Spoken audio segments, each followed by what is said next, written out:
we watch He-Man? Yes, we will watch He-Man. The watching of He-Man is what we will do.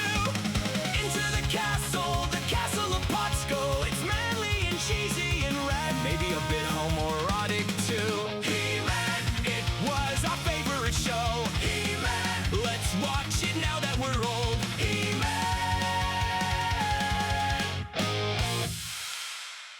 Hello and welcome to Castle Podskull.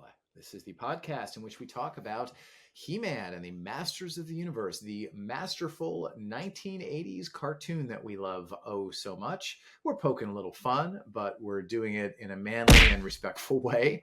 I am your host, Thom, the Professor Xennial, and with me, as always, is Kevin, our resident fan at arms.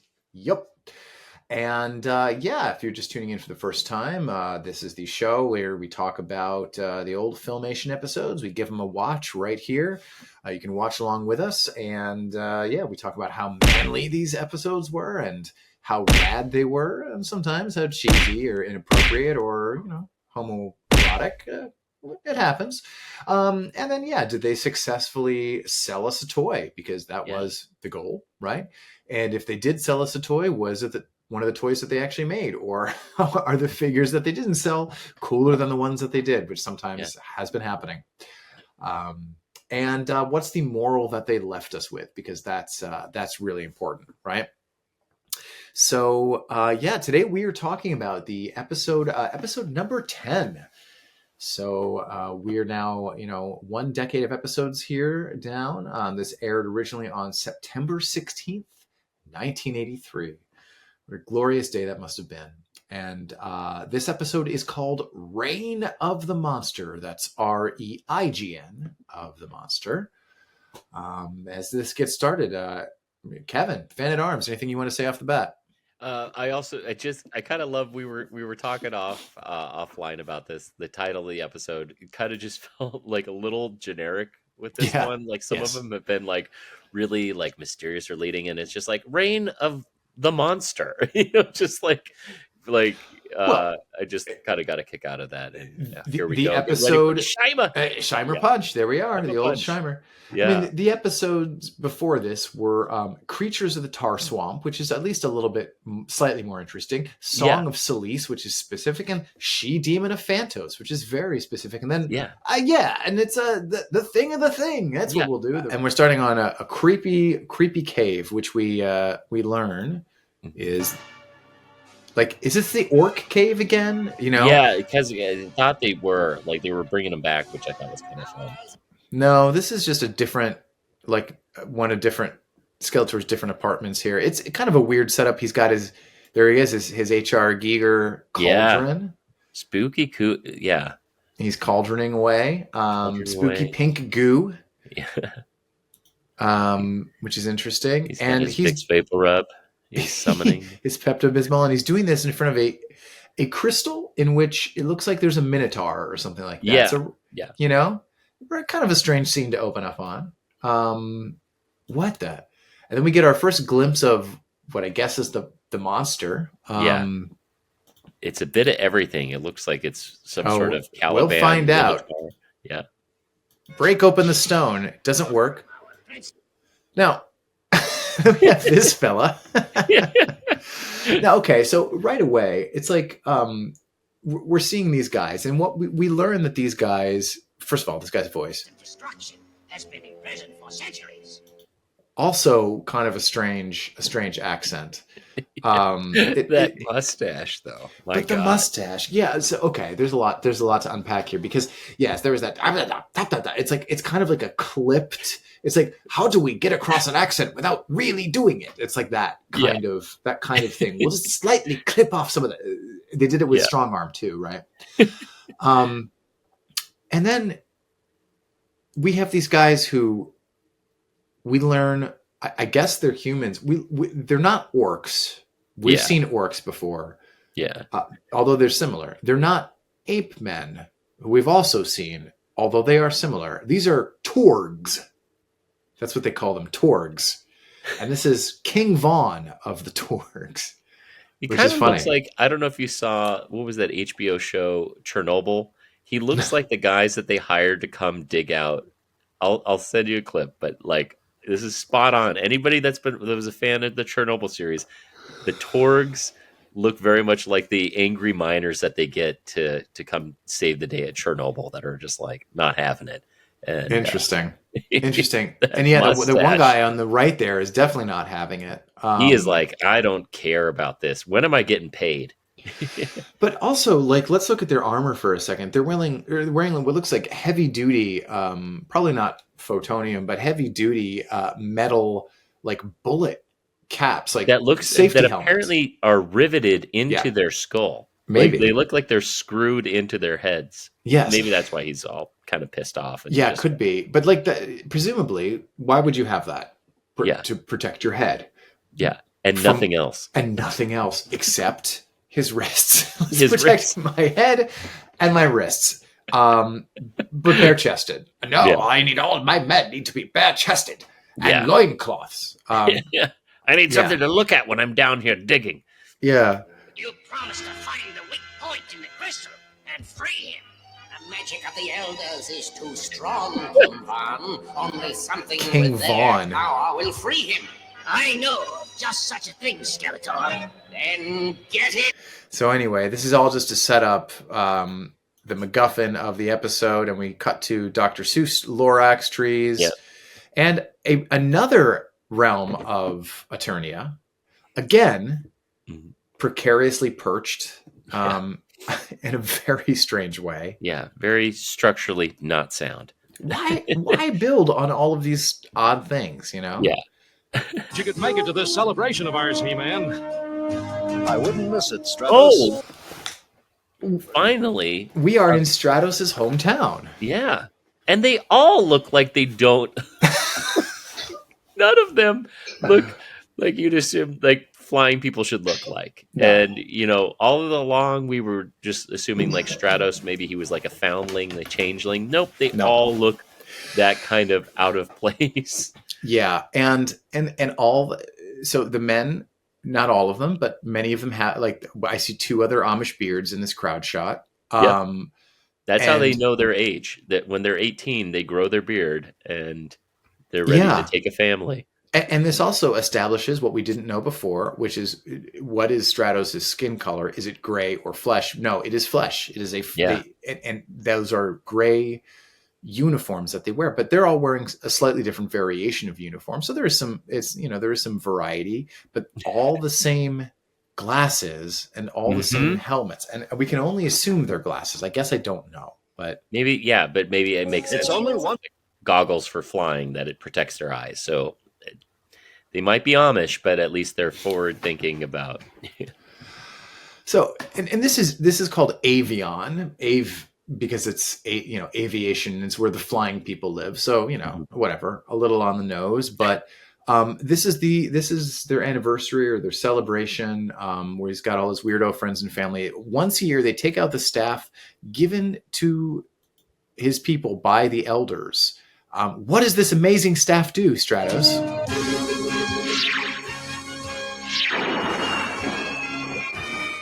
Fireworks. Yeah.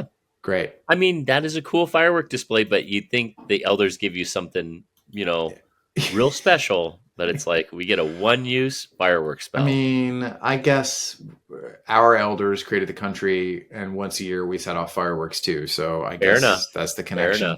But this also begs some questions, right, of avionic society, because I guess what we're seeing is like, this is a celebration, He-Man. It's a celebration of our kingdom.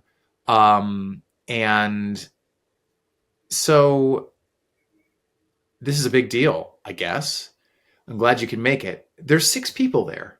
Or sorry, six bird people there, 6 avian people, plus his girlfriend, sister? I don't know. That's not, maybe their kingdom is very small, or maybe the animators were just lazy and didn't want to draw a ton of people. There's the full Belushi Ram Man, by the way, but you love to see a Ram Man.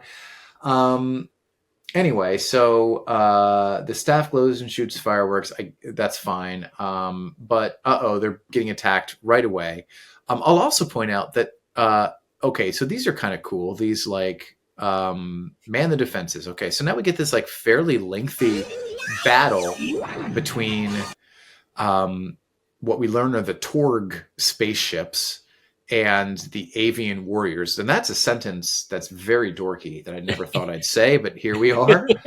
And the avians have surprisingly large photon cannons, which is pretty cool. Like that's a pretty, look at that thing. Yeah, that's like a GI Joe or mask toy. That looks like the Big Bertha version. It kind of looks like those T-shirt cannons that you see. It's even shaped like it, and it looked like the projectile that it shot out was a giant T-shirt. So it looks like their technology is a little. I don't know. It killed Maud Flanders, so I mean, that's true. You know, and man, this fight is not going well. And what I'm noticing about this episode right off the bat is there's a lot more like the fight scenes are longer and more drawn out, and there's more like this episode is, if I remember correctly, butt shot to He-Man. By the way, he is going down. Yeah. Yeah, but long fight scenes. Also, Just must my hair. Just mussed his hair. First time we've seen that. Yeah, He-Man with a little post-coital hairdo there. But this is one of the reasons why I love Masters of the Universe. Just like this shot, not this shot, this shot.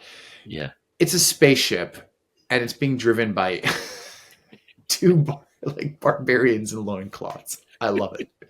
It just all lands for me. Yeah, exactly. It's so good. It's so good.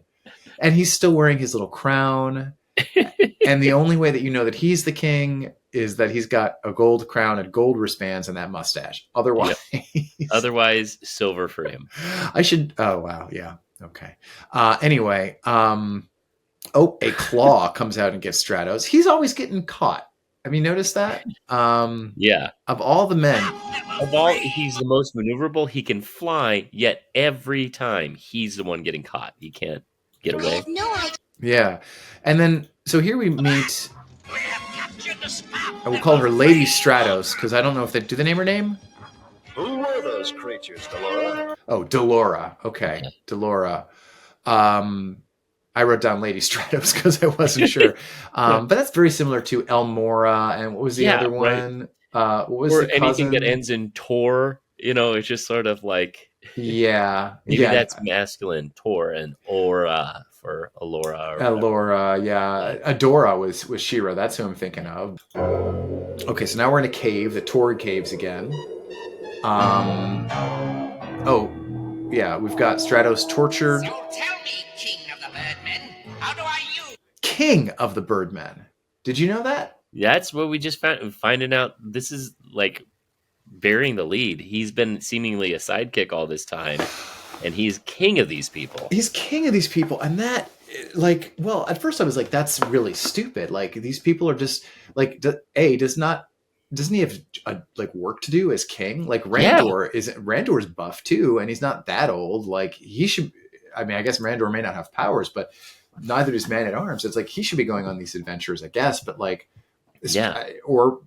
just assumed Randor had royal business. Does not Stratos have business to do? No, I guess not. I mean, not if his people number less than 10, then I suppose. Yeah, if they're not even in the tens, So he's their king. Yeah. And he also goes on and I guess that's why he gets the full gray suit. I guess that's how you know. But then I started thinking they can't about afford it. A crown, so they can give him a full suit though. Yeah. If we ever hit 15, yeah. Yeah, exactly. But the more I thought about it, I'm like, well, that's very Greek myth though of them. Very, I guess Jason and the Argonauts was always the king or the prince of this thing was the one going on. Yeah, King Cadmus. All of the kings are either heroes themselves. That's how they become king, or it's sort of you assert your dominion. Yeah, or Trojan War. I feel like it was all the kings of all the different city states who went or whatever. So I think that's fine. Now Skeletor is trying to hypnotize him here to get use of his staff. But again, like, why? Because we've seen Skeletor use so many things that he do so much what bigger he really and better wants to powers. put together a kick-ass fireworks display on Snake Mountain, which I get it. Yeah. That's like bragging rights right there. But he literally took control. He can control people's minds. He can summon creatures from the bottom of a swamp. But he needs a staff that can once per day make once per dancing year lights, fireworks. He's got to wait a whole year to use it. Yeah, exactly. It's just like, next year, this will come in handy. I'll show you, He-Man. It'll be the dopest firework display you've ever seen. It will be a laser light show. Foghat will perform. Foghat will be performing live at Snake Mountain. It should just be the magic hype staff. Like whoever possesses it will get, instant likes on their Instagram posts. He needs it because he's about to unveil Fire Festival at Snake Mountain. I've got all of them. All of the greatest performers from Eternia and Earth. Yeah. Wiz Khalifa will be coming out to do this. Yeah. And so we get the backstory here that holy shit, that's who they're trying to. This is a crazy. This thing crazy. Is like, what the fuck is going on with this thing? So this is Malcor, I think, or Malcolm if you're watching YouTube. That's what it's. Malcor in the middle. It is a giant horse with laser eyes and tentacle arms. Yeah. Or I shouldn't say a horse. It's like a centaur.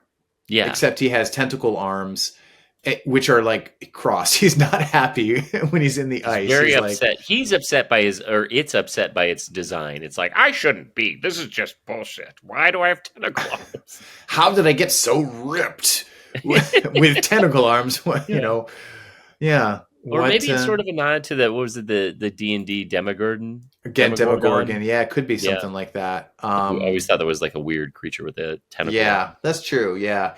And actually, I think you are correct. Orca does not want to go to the caves again. And apparently Malcor has the power to destroy Grayskull, which I know Grayskull is impregnable, but it does seem like a lot of various... There's a lot of things that are on that. But it's completely indestructible except for the following creatures or powers or days. Yeah, exactly. We also learn about the staff that if it's used for evil, you need to very quickly use it for something good, or else it just explodes. Oh, which is kind of interesting, and I guess that means the fireworks that Stratos were good. Yeah. But what would make that interesting, actually, is if anytime you wanted to do anything good, then you had to do something evil afterwards. Like, exactly. It's a staff of balance. Yeah. That seems like that's a great D&D artifact, is that it's got charges that you have to do. It's like the karmic staff. That like, would be fun. You can heal and bring anybody back from the dead, but you have to kill somebody. Then you have to blood for blood. We're riding in the attack track. Battle Cat is in the attack track, and Ram Man does not look happy. Is so. It's like, this is degrading. His legs don't touch the floor. This is so insulting. True, it is. I didn't notice that. Yeah, he's got that scowl. Now this thing, they're on their way to find in the caves again. So much I didn't remember, but so much of this show like takes place in like this underdark kind of world, and then we see this creature, and I couldn't think of it, but this also reminds me very much. Not the only things of some sort of D&D creature. Oh, totally. This is another crazy looking thing. It's like half elephant, half rhinoceros, and also a dinosaur. Yeah, we're just getting wild with these things. He-Man cannot believe it. So good. Putting on the brakes. And this time, what I love about this is he actually he drives underneath it and then backs up. Yep. But the thing grabs it anyway and shakes it, trying to get them out of it. Oh boy. And hits the electrocution button, and that zaps this thing, and that's all it needs. So It's very, very fun. Got some good shocks on that thing as it drops into. Yeah, yeah. It's surprisingly good shocks for like a tank track. It's a tank for God's sake, and it's just like totally fine. I love this moment too because we've seen now enough episodes. The second that He-Man sees the tail, we know what he's going to do. What he's going to. I'm going to throw this right into the sun. Which is like, fine. We've seen it before. The old trick. We see his eyes going by, which is kind of fun. I wanted to see him like, try a different approach besides the boulder and the throw him by the tail. Yeah, exactly. So now where are we going to go? The thing is coming back. All right, we're going to run this way.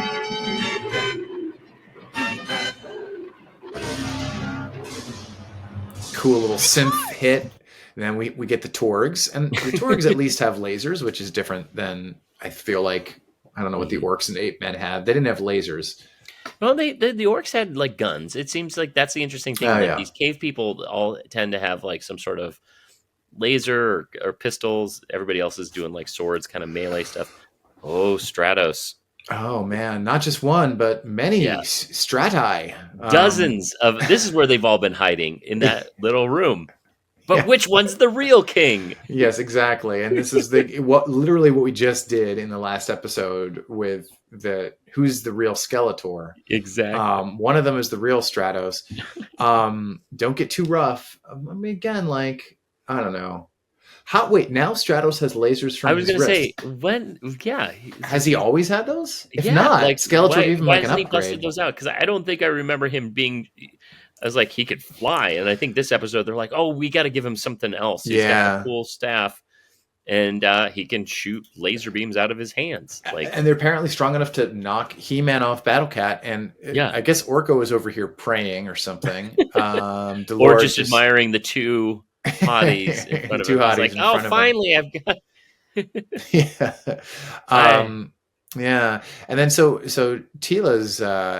doing the old bola trick, which goes right through him somehow, and she can't believe that.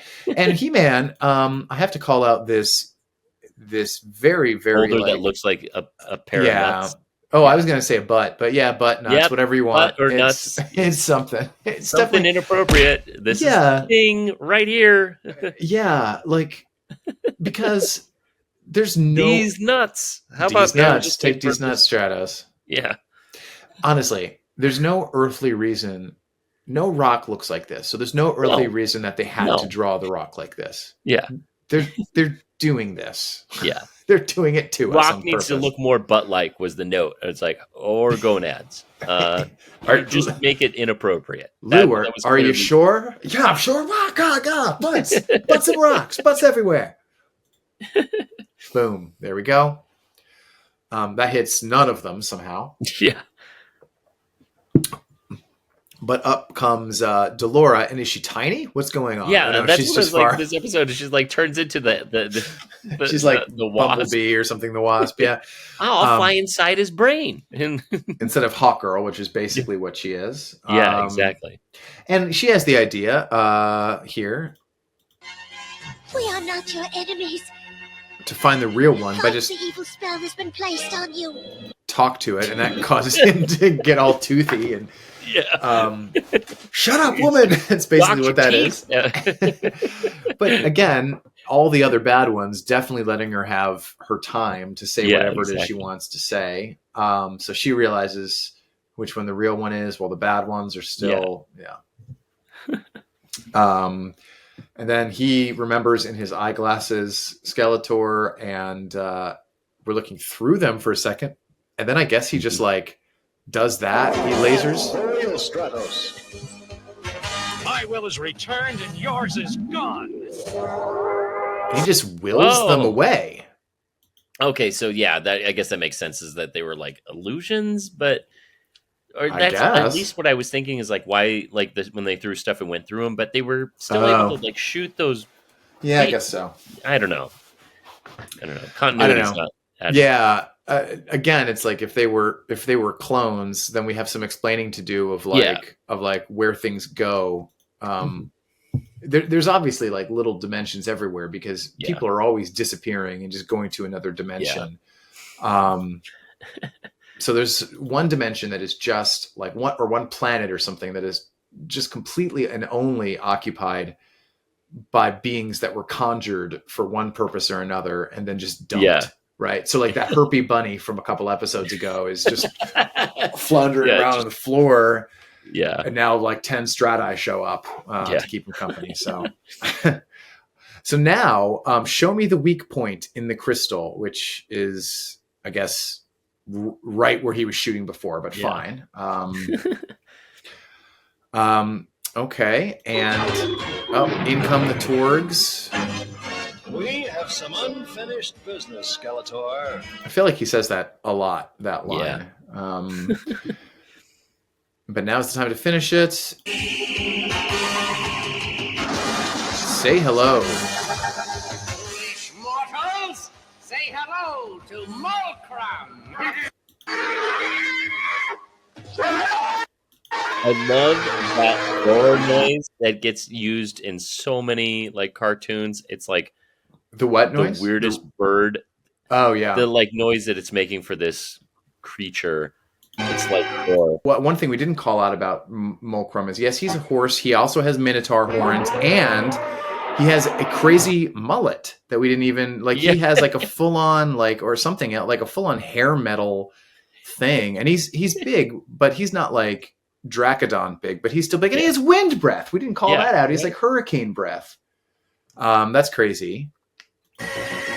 Yeah, there's a lot of just like give him all the power.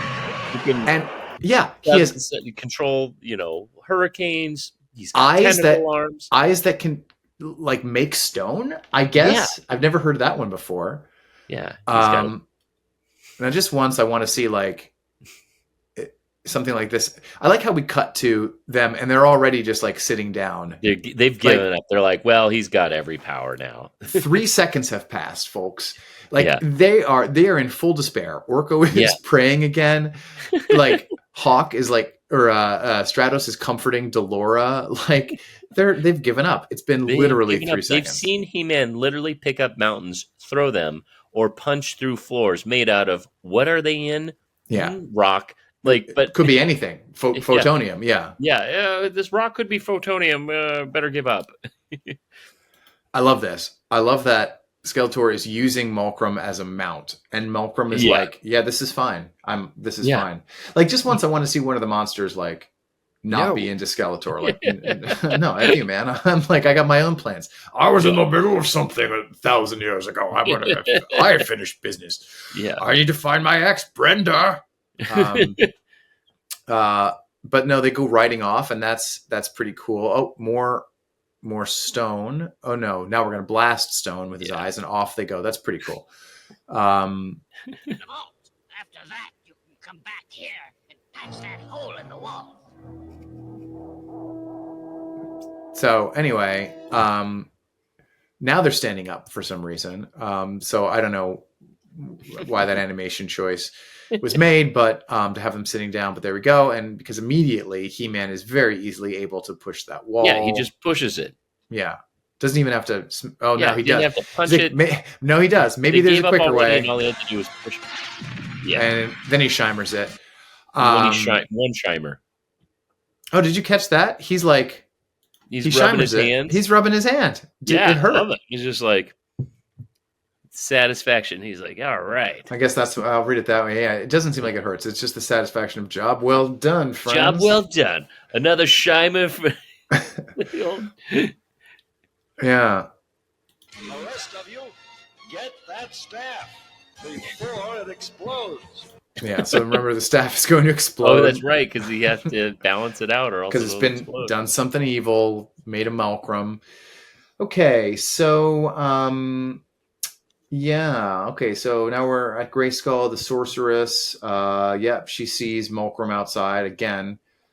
This whole nonsense again with the creature going to take over, and so she wants to stop him again.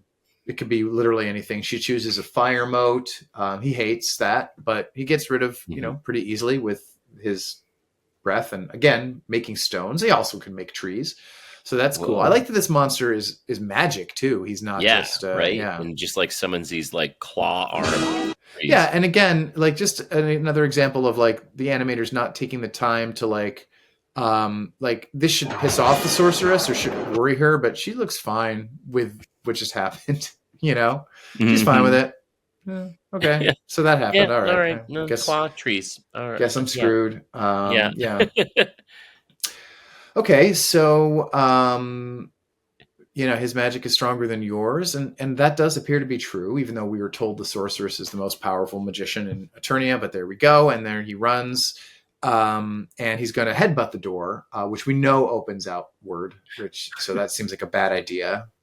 But this is what's interesting. Like again, Malcolm is smart enough to have magic, but he doesn't speak English or Eternia, I should say. But okay, and then that's kind of interesting. Something is dragging him. He's being lassoed by something, and it's by the battle ram. Which is kind of fun. It's 2 against 1. Yeah. Except no, because we got these nasty trees coming to life. Yep. Against Ram Man at Tug of War, or the Tug of War is about to happen. Ram Man and Man at Arms. I mean. They can't get out of it. And here we have like this tug of war moment, which is bizarre between Mulcrum and.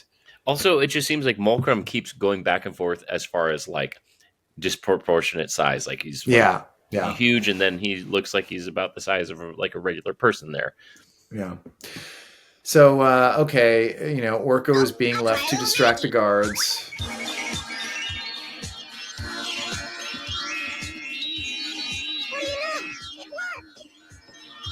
My disco spell actually worked. We have this weird moment of like, it feels like it's the opening to Neverending Story or Labyrinth or something like it's with 80s dance, magic dance, 80s glitter synth coming on, and that's super fun. But then it only works for a second. And after them, what's going on? Says King Von and leaves the vault alone. And so Tila sneaks into the vault and finds all the knickknacks. By the way, let's take a look at their vault room. I love a good vault room shot. We had one in the Edwina episode. We've got like goblin clutching the diamond. Pretty cool. Yeah, like a goblin clutching the diamond, like an upturned like skull that just holds gold dust and like and then like the weird kind of like golden salamander that looks like it'd almost be like carrying stuff over to you. Yeah, that's interesting. That too looks like a very like labyrinth kind of creature, all of this stuff is of an era together, and standing by itself the staff, which is exactly not so fast. Give me that staff. I'll give you this instead. She doesn't seem It's ever easy. Yeah. Anyway, he's got a club. He's going to hit her with it. Stratos is going to hold him off, and he blasts with lasers. I like that they're just like they back away. They're actually more pragmatic fighters than some of these guys are.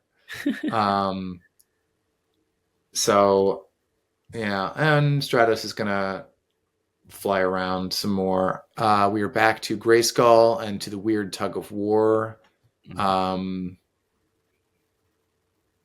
Mulcrum seems like, well, I guess that's why it's a tug of war. At times he seems like he's stronger. Oh yeah, there you go. Yeah. He lifts the battle ram up in the air. Drop the battle ram. Yep. So he drops, and that was a feature of the toy. The front could come off and become its own little vehicle. I remember they could separate like that. Yeah. So it's like, this was clearly the episode. It's like, hey, let us show you how to play with your toy. Yeah. Oh, but he is pulled right, and like Malcolm is big enough to like just bite his head right off if he wanted. I feel like a man needs my help. Turns into Zor. Again, I don't know why Zor is the answer, but blinds Mulcrum. That shocks him, and he drops He-Man. But then also tentacle whips. That's surprising to He-Man too. Yeah. And now Zor seeming very small, but I guess that's right. Yeah, I don't know. And here's Skeletor. So Skeletor is waiting here. The jaw bridge. now he's able to open the drawbridge. What is allowing him to do that? Again, I don't know. It seems like inconsistent rules about how hard it is to open this drawbridge. But anyway, now we're back to the cave. We've got to help Stratos. I think I know how.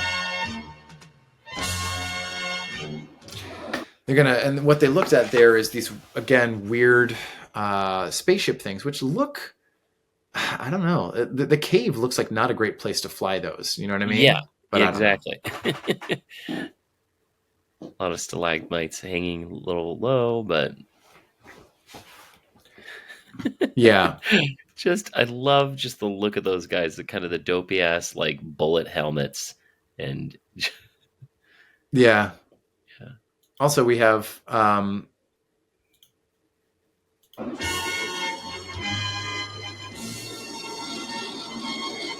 trying to remember, did they have these spaceships as the toy? Because I remember like some kind of flimsy. Not this one. Get clear! I like that Stratos somehow hears him Yeah. yelling from inside the spaceship too. That doesn't seem like that would be very possible. Right. No, they didn't. I don't think they had this spaceship thing. They looked like a bit of a knockoff of like TIE Fighters. The TIE Fighter, yeah. Like when I'm watching this, I was like, this flatten them, make the wings smaller, and make it less cool. Now, off screen, they've had a fight.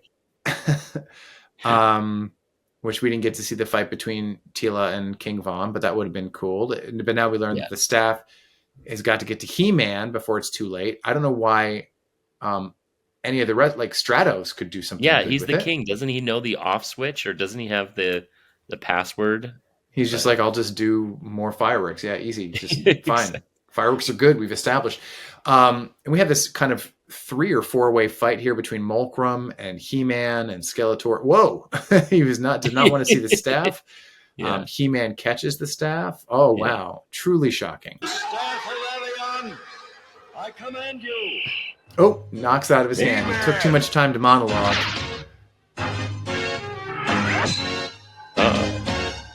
Staff, It's gonna blow. going to explode.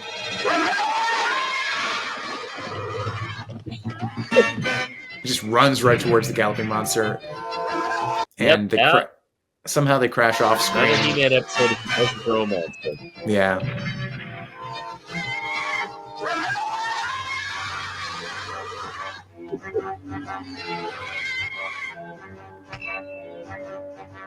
Whoa, he throws it into space. That's pretty cool. Sorry about your important, cultural relic, Stratos, but I did throw it into space. Yeah. Yeah. And that has the effect of retrapping Mulcrum in the crystal somehow. Oakland is back in the crystal. Oh, I wish his name was Oakland. That's what the YouTube thing says. Yeah. And the staff is back to normal. Oh, that was a close one. Just at the time. Oh, Sorceress is weak. She's always weakening. I like how Skeletor was just kind of chilling there, one hand in his pocket, like sort of. He's like, "Oh, she's using all her powers," and he's just like doing a half-assed job of it. Yeah, exactly. They say he's just like, "Yep." He is more powerful than her. I think we're establishing that. The thing about it is, well, I'll get to this in a second. I like that this Skeletor doesn't see He-Man coming up from behind him. Yeah, exactly. And this happens. Yeah. Now kiss me. Now, if you just took the dialogue from here on out, starting in this embrace. Somewhere, Skeletor. Very well, He-Man. Another time?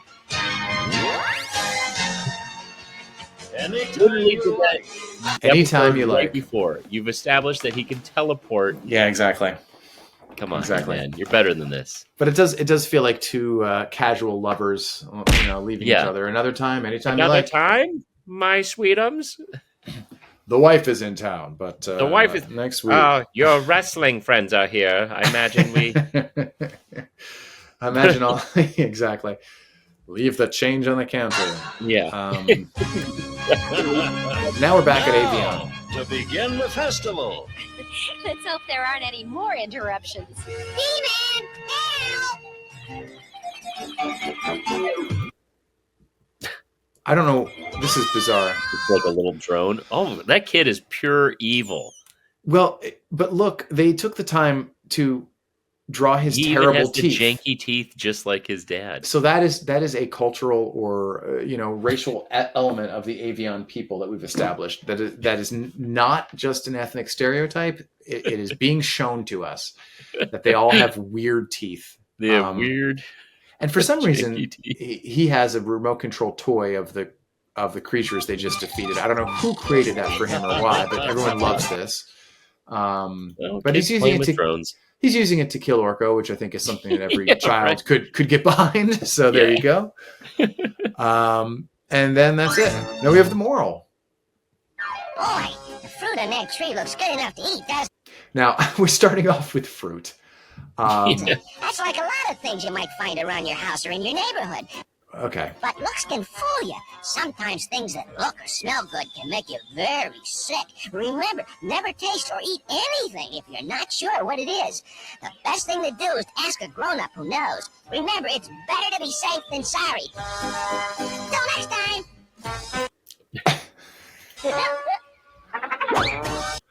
So much. This is such a weird one.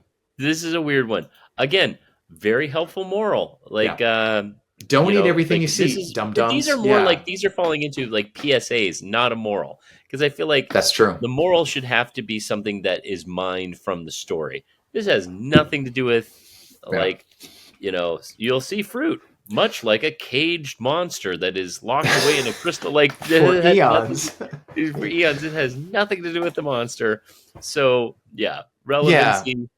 Because again, yes, you could have given the brief to the writers. Hey, so we need to the morals around don't eat everything you see, kids. Can you guys come up with a story around like poisonous fruit or something? Yeah, no problem. We got we got that. But no. Also, boy, the fruit on that tree looks good enough to eat.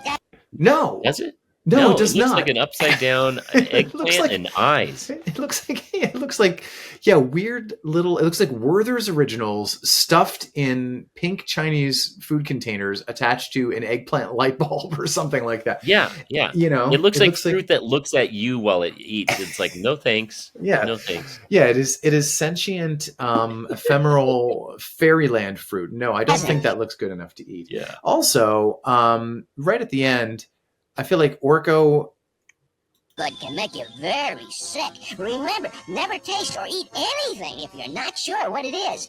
The best thing to do is to ask a grown-up who knows. Remember, it's better to be safe than sorry. Till next time. It's like he forgets what he's gonna say, and then just this weird like twerky thing with his salute, where it like he's totally having like an Elon Musk breakdown, and then it's like at least he didn't throw it the other way. He's like saluting. Yeah. Little did we know, Exactly. Dorko. So that is it. That is Reign of the Monster. So let's talk about it. What was manly about this? I feel like this wasn't quite as manly as other episodes. Oh, here's something interesting about this episode I just noticed. There's no Prince Adam. This is the first time we haven't had the transformation. Oh, you're right. We start right away with He-Man, because I was like, as I was looking through my notes, I'm like, where's the transformation? And that's because there isn't. We don't see it. He's He-Man the entire time. He-Man the whole time. That was really cool. Because I guess he wanted to make an impression on their festivities. Yeah, and Prince Adam's not going to do that. If you're already starting at an 11, it's kind of hard to have instances of manly when you're already there. Yeah. I think, you could say when he's tossing Malcolm, but I feel like that's been the go-to move every time. Well, I will say this this is a monster toss, but this is a better monster toss than most, because he pulls him backwards and he spins him around like 5 times. He does the spin thing, which is pretty kind manly, of fun. Pretty awesome. Yeah, and it's such a weird critter. Mm-hmm. But yeah, there isn't much else that's done here. That's super manly. I mean, he does push and then punch the stone and rub his hand after. That's pretty cool. But yeah, it's like not as manly as we've seen him. Right. Yeah. Well, okay. He does throw something into space, which you don't see. That is pretty rad. That was pretty rad. That falls. That's somewhere between manly and rad. Now, what about other rad stuff? I think there's a lot in this episode that's rad. Like I mentioned, the barbarians flying the spaceship. That's pretty rad. Yeah. The whole Malcolm design, I can't decide if it's cheesy or if it's rad. Like when he does that, it's like a bit of everything. I like the tentacle arms. It made me think, especially the kind of snout. It made me think of the Demogorgon or whatever that creature is. That demon was pretty cool. I think I like a horse with fangs. We don't see it very often. I think that looks terrifying. Yeah. I think that is a spooky looking monster. Like, it's this weird sort of minotaur creature. Yeah, and I like that he has like this totally weird like Dave Mustaine hair or something like that. I don't totally know. Spinal Tap hair and the spooky horns. Yeah, and these weird tentacle, like again, like without the tentacles couldn't possibly give him the resistance to get that swole, but I don't know. I don't know how it works. But I think he's pretty rad. And I think now in terms of these cannons. Photon cannons. The t-shirt gun. Yeah. The t-shirt howitzers I loved. I like that because, most all the other vehicles, they're like, oh yeah. It's like, it's got like cannons on it and stuff, but it's like primarily like a way for us to get around. Like we can all fit in the attack track. This thing, it has no 100%. Purpose but to destroy. Like it is just there to be rolled onto the battlefield. Yeah. And which tells you maybe this is why there's only tens of people in their kingdom. There must be just perpetually under attack that they have to have these mobile howitzers like around. Must be super dangerous. And as you can see, giant t-shirt being launched. Exactly. Now, cheesy. I don't know. Like this little glitter synth moment from Orko was pretty cheesy, and I think some of this fight is weird, and I don't know, but I mean nothing too crazy. We did call out a couple of like slight nods in the homoerotic direction with the little Skeletor hug. Oh moment, yeah, the Skeletor. From yeah, not today, honey. Yeah, and the butt rock. The butt rock is something else. The gonad stone. Yeah, definitely inappropriate. Yeah. Okay, and the moral not too good. Now, what figure would you want from this? Malcolm. Yeah, right. 100%. Yeah, 100%. Like heads and tails. Like everything else is like, oh yeah, pretty standard. And then we get like literally everything in that, like demon horse, centaur, everything. And also the kind of interesting centaur that it's like the bottom half of the horse instead of like, or the minotaur centaur. Yeah. Right. Minotaur centaur. Yeah. Yeah. It's not fully human. Yeah. Now they've never made a Malcolm toy, but that's something. Yeah. As soon as I saw it, like I have a base figure that could work for it, and I'm trying to track it down, like a base, like oversized centaur figure. So I'm trying to track it down. Now they did make a figure later in a later run for Delora, I believe.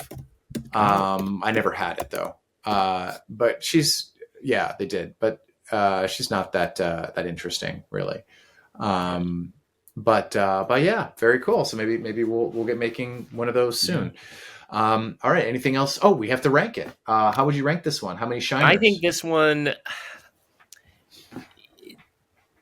I mean, it has some moments that were interesting, kind of cool, but kind of like a little weaker than other ones that we've seen. Yeah. I'd give this 2.5 shiners. 2.5 shiners. Yeah, I'd say I think the only thing that makes this one interesting for me is the is the Malcolm thing. Everything else feels like the Torgs feel like second-rate orcs and 8 men, and so, like I just feel like we're kind of reusing stuff. Malcolm, this would have gotten 0, but Malcolm, okay, the Dave Mustaine Minotaur. Maybe Dave- that's what we could do. Is we could get a centaur and put Dave Mustaine on top of it. Yeah, for sure. Yeah. Even the MacGuffin just felt kind of like Weak. it's a staff which we've done before, and it shoots fireworks. And really, we've had things that can go back in time. Yeah, and this shoots fireworks. You know, and this shoots fireworks. So this would freak out your dog. Yeah. This. Yeah, no thunder blanket can protect you from your. Yeah. All right. Yeah. 2.5. I think that's a great 2.5 Shimers. Bam, bam, bam, bam. Yeah, is the way to take this. Okay. Well, that sums it up for Reign of the Monster. Awesome. And stick with us. Like, follow, subscribe. We'll be coming at you with additional Masters of the Universe episodes. But until then, we will sign off by saying good journey, and may the power be with you. And also with you. Good journey.